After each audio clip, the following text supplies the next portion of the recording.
Welcome to yet another episode of Icons, and today our guest is a very good friend of mine, Mwaura. We call you Mwaura, but your signature on the desk says Honorable Senator Dr. Isaac Mwaura, CBS Government Spokesman. Karibu sana. Welcome to the show, Mwaura. Thank you. That is a very long title, isn't it? It's a very long title. But it's honorific anyway. My Yes. name is Isaac Mwaura, and Yes. I'm born again. Yes. Yes. How have you been, Mwaura? I've been fine. Yes. The last time we did this with you was quite a long time ago. Was it 2010 or 2012? 2012. That's 2012. 12 years ago. Yes. It was around the same time. Because, I remember that time I was vying to be Yala Member of Parliament. Yes. Yeah. And how did that go? I didn't make it. I had all the qualifications. Yes. I was even from the right county as a voter from Nairobi. I made it to the shortlist because they were needed 5 people, and they needed 15 people out of hundreds of those who had shown interest.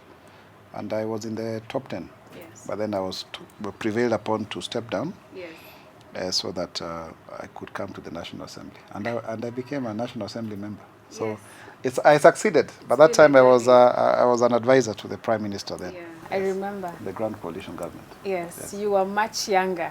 I was much. I was. That time I was 12 years ago. Yes. Hey. Let's not talk about the age. No, it's okay. I was barely 30 actually. You're barely 30. I think I was turning 30 years old. Yeah. Yes. I was But 29. yeah. So let's go back to where it all began, because the aim of today's show is basically to start from the beginning. We want to inspire and empower young people by telling stories of icons like yourself, Mwaura. So tell us your story. Tell us your background, your childhood. I know you have a very interesting background, so share it with the rest of the viewers. You know, I don't know. You know, when you say icon, I'm not sure whether I'm one of them. Yes. I'm just a boy who grew up in a very humble background, who had a dream. And my dream then was that I would become a member of Parliament, even when I was very small. But then born to my mother, who was abandoned by my father on account of the fact that they couldn't get children like me who looked like a pig. That is what my father said, and it was painful. And other nasty things. And they decided to take care of me and my brother, who is older than me, Henry, and myself, and my mom there, and my grandmother. It was actually quite serious, because even for my mother to be accepted in her own homestead, it was a problem. It was a problem. It's not like she was, because they didn't know what kind of a child. But for her, she was very loving to me, and I derived my confidence and self-esteem from that. Yes.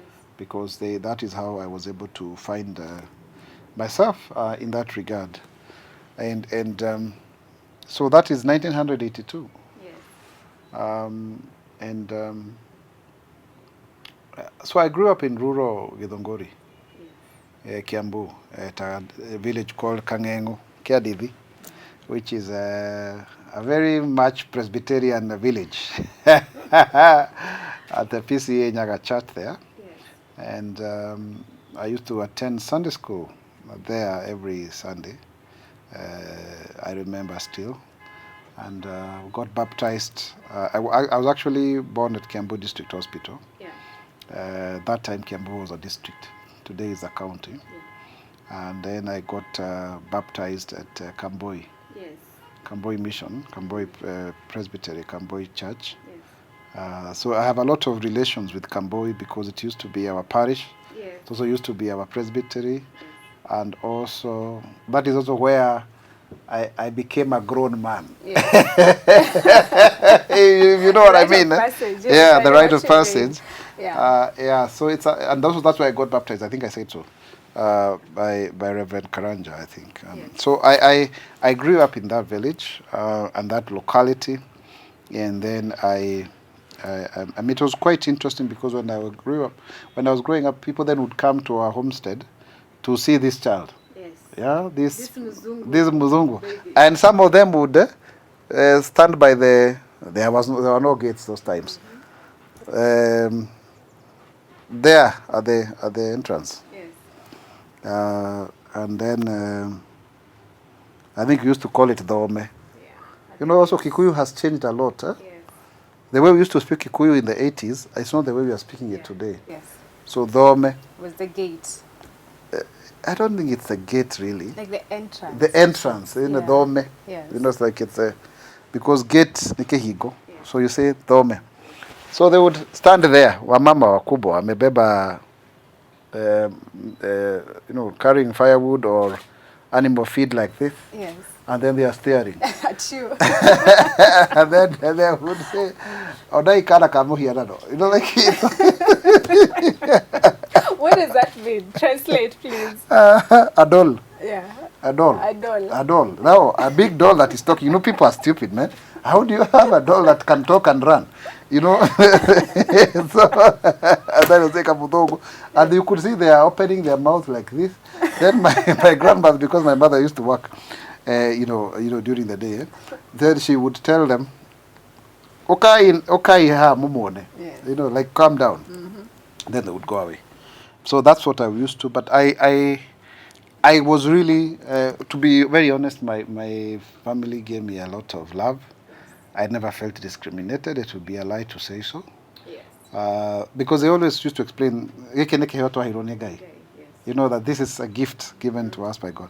I don't think they understood albinism at all, because they had been convinced that if I had been treated earlier, then my skin would have turned black. Now, for me, I thought being grown up is being a woman. Yes. Oh dear. Yeah, because I grew up around women. So there is a way in which the lack of a male, you know, presence in that regard. Because now this is my grandmother. My grandfather also died soon after I was born, because he died when I was 4 years. But I remember him very well. I remember playing with him, you know, counting his toes. Yes. They had, I don't know why he had yellow yellow nails, but we would count, and you know, he had a nickname for me. I forget the name. Anete, I think Nete. Yes. He was a driver. At that time, drivers were serious people. Yes. Yeah, he was a driver. In the 80s. In the 80s. And he, a renowned driver, because he had been a driver to the father of William Kabogo. Oh. Yes. Okay. Who was a chief Yes. in Roiro. He had also been a driver to the first MP for Githunguri, Waira Wakamau. Yes. And several schools. Yes. Yeah, secondary schools like Getoe, Gadirimo, quite a number. So he was known. He was known because... He was known in the village. Yeah, I think because of this whole issue. That time being a driver, a teacher, were really high, or a clerk, Karani, they were very high positions in that regard. Of course, we just come from independence and people are not as educated as they are now. But then now he died in 1986. Yes. When you're 4 years old. Yeah, he was buried on 4th of June. So I can remember even the date. And so when you turn 4 years, your mom makes a drastic decision. Tell us about it. You see now, at this funeral, why it's important, Yes. a cousin of hers comes to visit, or comes to, you know, give her last respect to the uncle. Yes.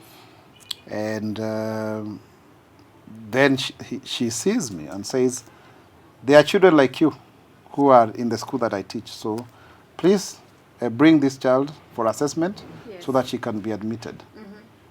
He can be admitted, and that's what happened. So in that same year, 1986, I went for assessment at Thika Primary School for the Blind, and in 1980, I passed the interview. I was too, how do I put it? I was too... clever. You're I a think clever boy. that is, I answered all the questions Yes. very well, and I was, so then they said, okay, just bring him next year. Was this your first time in school, or you had gone through some No. kindergarten? Those days, I think children used to go even to nursery school at the age of 7, even 8. Okay. Or even 9, actually. Yes. So going there at 4 years was quite young. Yeah. So 19. So and for 4.5 years, I joined kindergarten at boarding primary. That was quite a torture. Boarding school. Imagine nursery. I wouldn't wish that on anyone. Yeah. So just because of being born different, you go to an institution. This is special school, and then you are there, and you are left by your mother. So she would cry when she's leaving me, and you will understand. A 4.5-year-old child. That's a little baby. It's a baby, really, literally, 4.5 years. And you're there, now as a parent, I can connect. I mean, if my Jiro can go to a nursery, boarding nursery. No. Anyway, so I used to cry a lot. Yes. And wake up in the morning. Sasa nikaitwa king'ora ya shule. I would wake up to cry at 5 a.m. because that's when my mom would leave me to go to work. And she had been employed as a cashier in some hardware in that year, 1986. So God is gracious because at the same time she got a job. So she was able to take me to school. But I think she reported in that same job. I don't remember when, but it's interesting because when she went to look for school for me, people asking her, in jest, are you really going to help, educate your child for boarding? Actually, she had actually been advised by a well-meaning neighbor that I should be taught how to do manual work, because that is what would make me be self-reliant, because in any case I would not do well in school. Yeah, so there are all those misconceptions, but in real sense, you proved them wrong. Yeah. So tell me about your time in school. Little boy, 4.5 years, with albinism. Of course, there are other kids like you, but tell me how you managed to find your way. There are kids like me. We were 28 of us in kindergarten. Yes. I remember them, quite a number of them. I remember their names, where they came from. We were from all over the country. So there was Abdi, there was Otieno, there was Chepto, there was Mushenek. I wonder where she used to come from, that one. That name can't pinpoint it. Charity. There are many. Buvi, Wambura. And we grew up there. Now, they used to divide kids who are a bit senior, they go to kindergarten 2. Yes. And those who are small, kindergarten 1. I think nowadays we move from PP1 to 2, but the other way, it was the other way around. So 1, the beginner, then 2, that one. And then, for me, I was not promoted to go to kindergarten 2. Yes. They said I was still small, so I remained in like that Kabibi class. For 2 years. For 2 years. Yes. But then I am happy because that's when I don't know how I learned Kiswahili. Yes. And I'm very grateful because somehow I learned. And then this school is in central Kenya, Thika, but then because of the cosmopolitan nature of Thika and also the children, then you grow up as a nationalist. Yes. And I remember in the 90s there were very strong tribal sentiments against the government of the day. Yes. But for us, we were wondering, what is it all about? Because when you're in school, you have children from all over. So we didn't know anything to do with tribalism. To be very honest, that was quite a gem. Yes. But then I did well in school. I was always performing well. Yeah. And something very interesting happened there that may give you a precursor of what became of me later on. Yes. So in this, when I was about 5 years old, in my second year in this kindergarten 1, call it baby class or whatever, or PP2 now, we had a prefect. Yeah. And this prefect was the tallest in class. It was a she. Yes. Nelly. Nelly was the biggest noise maker. But she was the prefect. And she was the prefect. But then she couldn't report herself. Yes. So you remember those days of being given a motto? Yes. So she would give and then report those who were making noise. But I felt bad because she is the noisiest. But then she is not reporting herself. So I decided to come up with a strategy. Yes. Now, we used to play with bean bags, bottle tops, building blocks, whatever, dolls. And one of the conditions that after you finish playing with your toys, you pack them. Like you put them in a certain corner. There. So and I knew she was chaotic. So what I did, I distributed those toys on top of the table, Yes. everywhere. And as I had predicted, because I had observed her, she came and they were all falling all over. Then we were not supposed to keep the class untidy. Then we started shouting, the class is untidy. Oh, amemwaganisha vitu. Yes. The teacher came, Auntie Rebecca, who is still my friend to date. Yes. And we reported her. Yes. She was demoted, and I was given the prefectship. So, you know, that's a deep sense of justice. Yes. That why are you not reporting yourself? And you are reporting others. I found it to be quite unfair. But also you can see that political scheme. The streak Yes. started at around 5, Yes. 6 years old. You know, that's scheming, eh? Yes. With a bit of scheming. Because I became the beneficiary of that. Yes. I'm not very sure whether in my little self I really wanted to, but there was the alternative. I mean, in any case, I was the leader of the riot. Yes. I was the one who... Of the coup. Of the coup. So automatically, when they just said, and that's it. So then, of course, I that was 5. Then at 6 years, so 5, 6 years, I think joining 4.5, 5.5, 6 years. Then 6.5 is when I joined. I joined what do you call it? Primary school. And it was interesting because we are still at the formative stage here, Njoki. Yes. At that point in time, my grandmother, who is now deceased, she died 3 years ago. She was my second parent for all intents and purposes. She tells me my grandfather, a brother to my grandfather, you know, we Africans. Yes. This English language has always distancing us from others. I have that clip here. So she says, my grandfather would say, this boy would become a politician. Wow. At that little At 6 age. years. Yes. Why? Because I used to be very inquisitive and very talkative. But then they would shut me down. They would say no because my people would say no because how could I? How could I become a politician? How could I be like those that were reigning then? And yet my grandmother and my mother, even before she got employed, and they would go to be farmhands in the local member of parliament's farm. Those who grew up in the 80s and 90s, you know somebody called Ada Kenyanjui Magogo. He used to be Minister for Finance, Minister for Transport. He was a long-serving member of Parliament for Githunguri. So the father was a paramount chief. So they were from a wealthy background. So the villagers, of course, would work in Magogo's farm. So how could me become like that one person who they all revered? It was not possible. But then when I was in primary school, of course, I was performing well in class. Yes. Always top 3 positions. And then I was also good in athletics. I was a very good runner. You, yes. Mwaura. Yes, Maigua Mwaura. Okay. I would get position 1 a lot on running. 100 meters. That was good. And also singing. But then I started catching political awareness when I was young. I don't know how, but for some reason I still remember how people were saying they want to overturn the Moi government. Yeah. How Kenneth Matiba is coming to take over the country.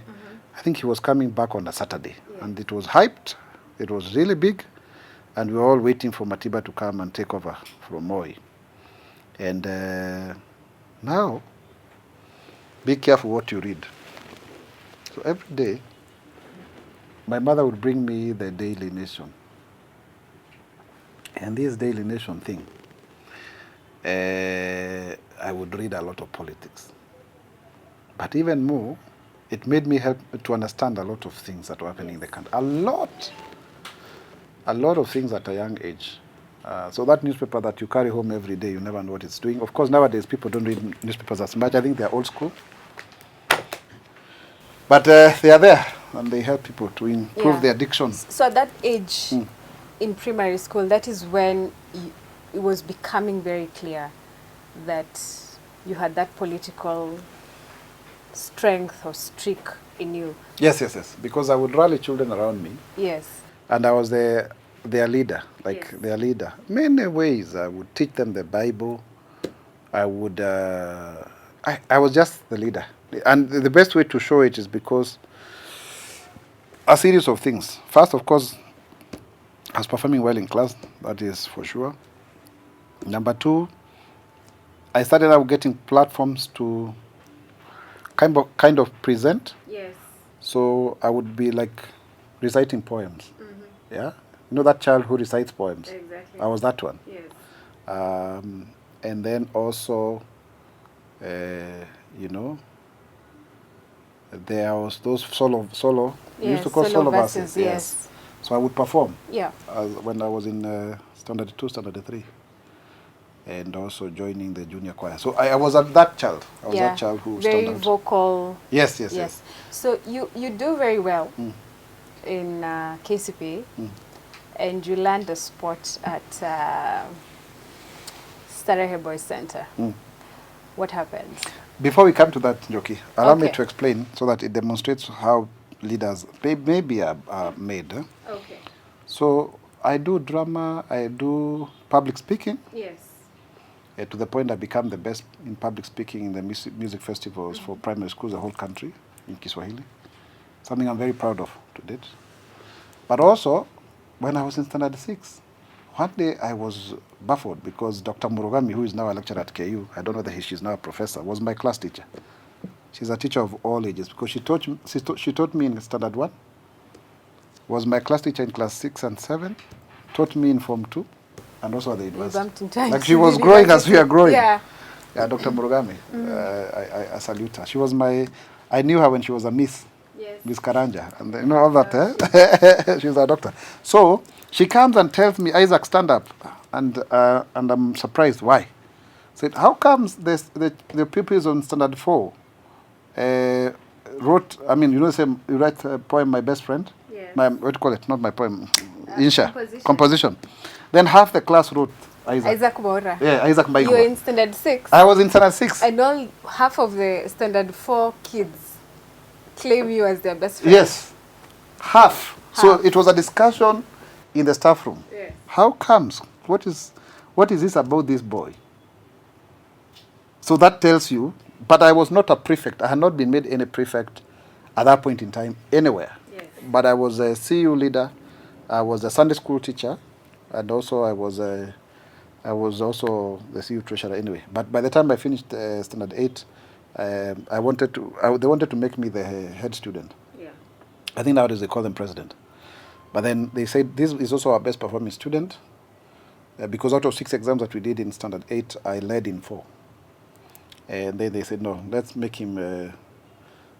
so they gave me double prefectship, class prefect and also the assembly prefect. Yeah.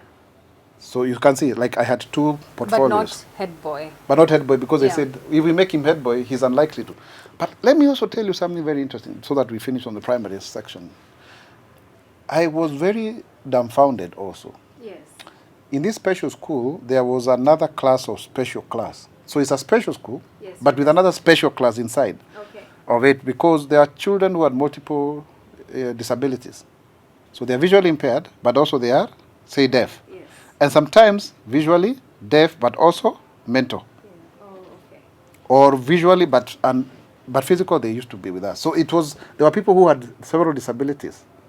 Now, since the time I was in, let me remember properly, I think in standard 4 or 5, yes. I stand guided. Then standard 4.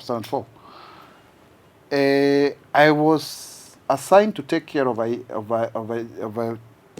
want to call him a kid because I think he was much older than us. Minor. So minor, now with the benefit of hindsight, because that time we didn't know, he was totally blind, like he couldn't see, but also he had most likely cerebral palsy or autism. So I used to wheel him because he was a wheelchair user. And for about 4 years, I was taking care of him. Now, because of that, I connected a lot with those with multiple disabilities, those in the special class. Now, the teachers again discussed me and said, how come this one is associating with those who are not very bright, and they discouraged me from being with them. Like they wanted me to be their stellar performer. I really got offended at the young age because I was wondering, why are you telling me not to do to relate with Akina Francis Nganga, with Akina Waduta and the others, the rest people, but they were my friends. Like I would spend time with them because now, Maina, who I would pick him in the morning, take him to class. I would even wash him, by the way. And I would also wheel him to the dining room. You know, like I was his caregiver. So why are you telling me not to be with him? Yeah. So for 4 years, in fact, I joke with those who are wheelchair users that I have a driving license for wheelchair because I know how to. Yes. Although sometimes, of course, I would push it and then we'd go and fall, all of us. You know, like anyway. To cut the long story short, I became the best student. Now, I had been admitted to Starehe Boys, but then Griffins could not accept me because they said they couldn't get injured kids because they give injured, that was the word he used. So I couldn't get there. I had a tete-a-tete with him later on at the KU, and he explained because they send students out on community service. Mm-hmm. So how could he entrust those who needed to be taken care of? So that was his thinking then. Of course, I don't agree with it, but he was the boss. So I went to Thika High School for the Blind, and it's an interesting school there because I was the second best student to join that school. The one who was ahead of me, Martin Obiero Okumu, had only 1 mark.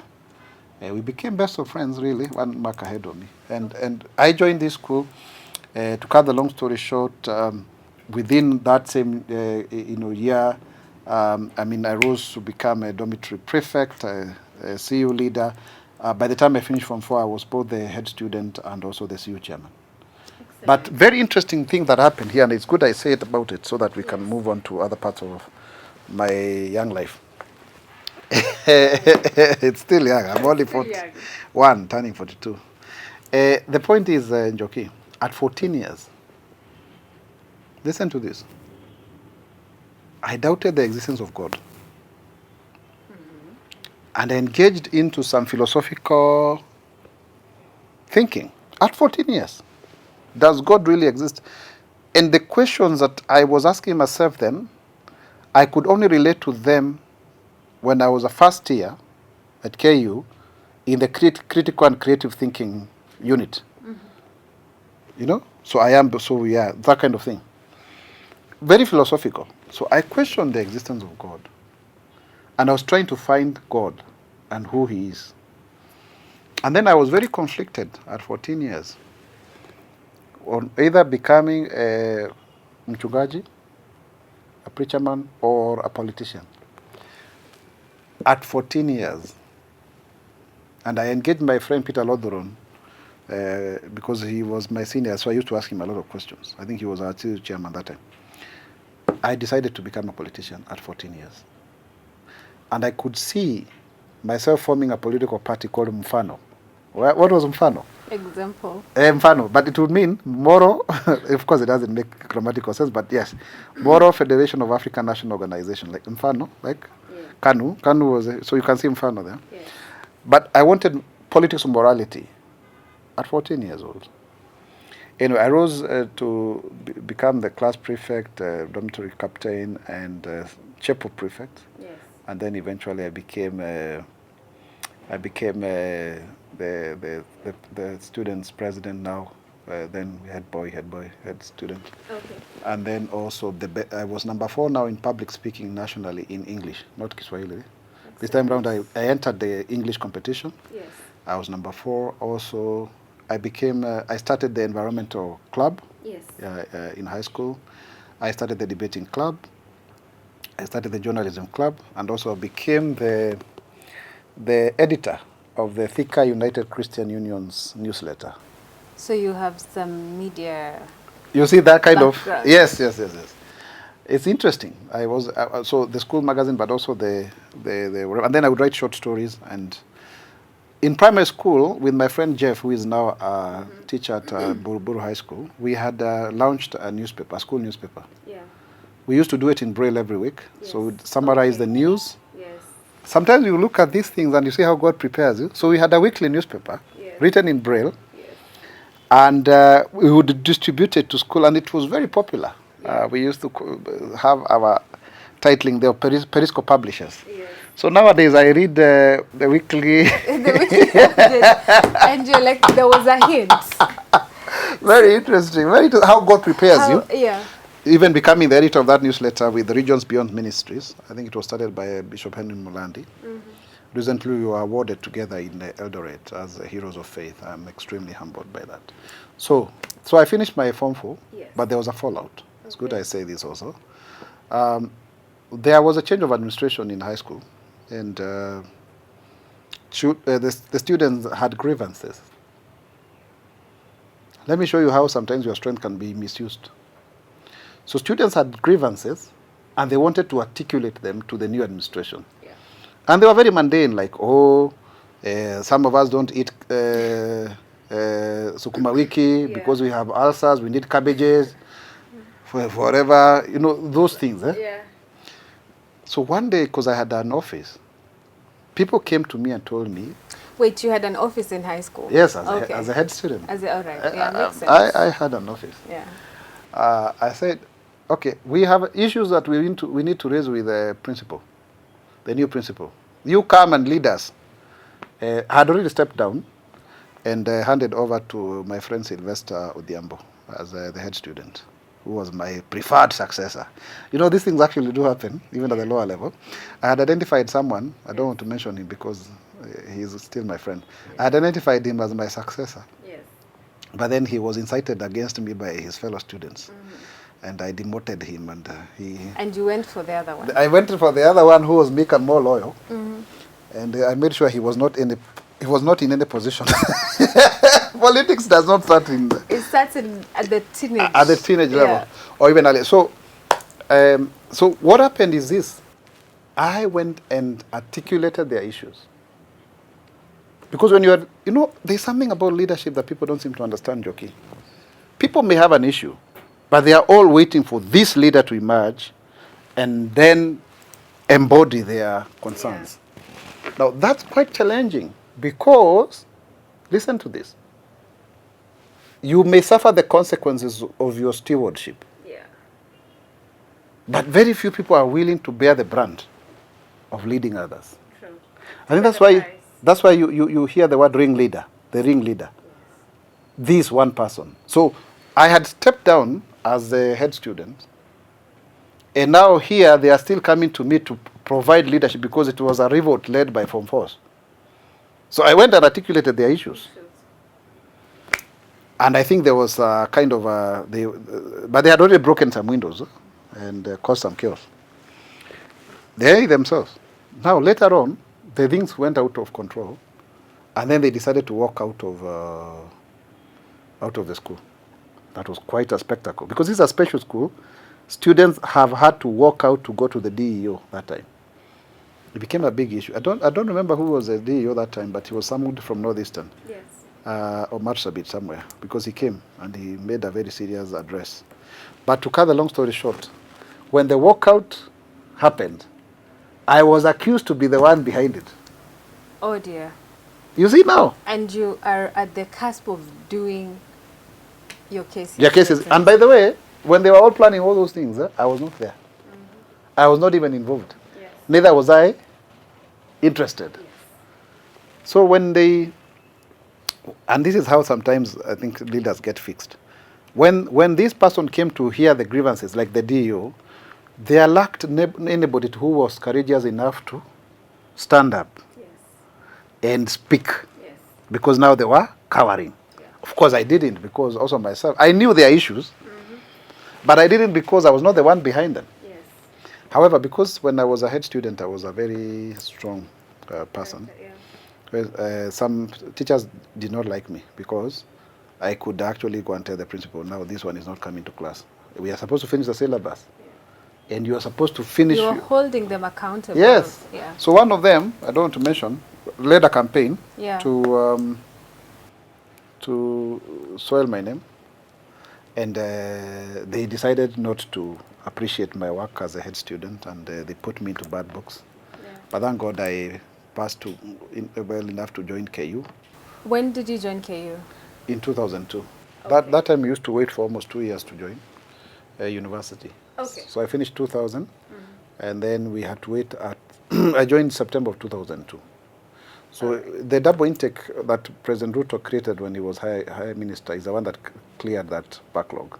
Okay. Because people used to stay for almost 2 years, if you remember, to Yes. join university. But I used to those 2 years well. So, but let me finish that story.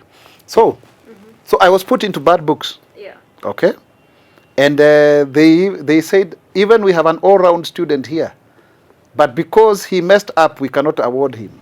It was me. Because this teacher now and others went and incited the rest. Yes. But let me tell you, as I was leaving that school, the principal, this is a very interesting story.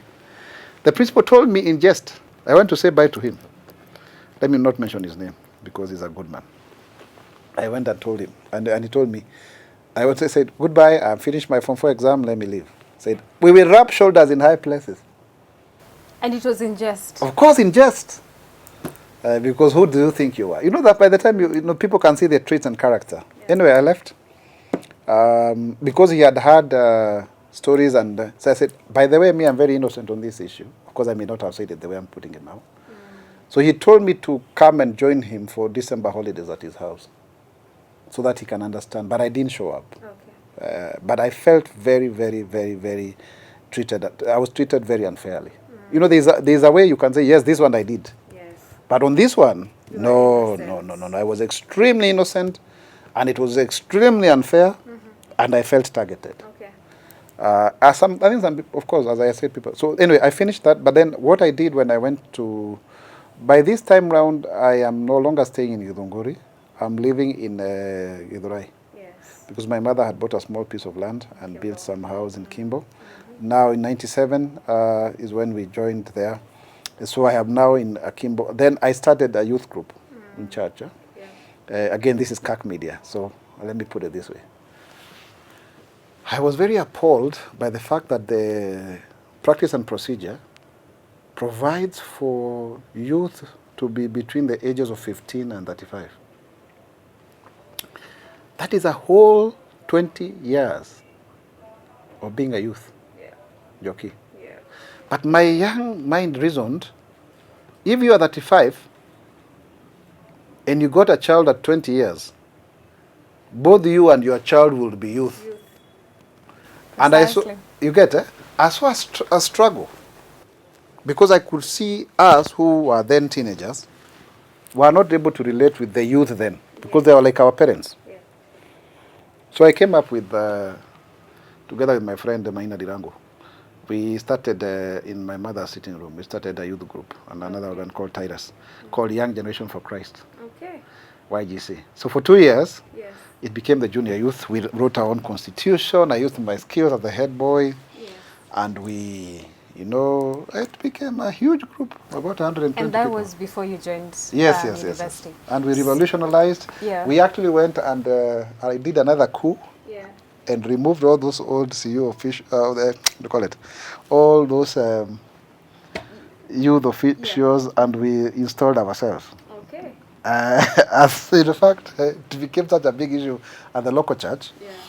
Because the chairman then, Jackson Kamau, said, let's be careful. These people are also going to take our positions. Let's talk about your university life after the break. Let's take a short break.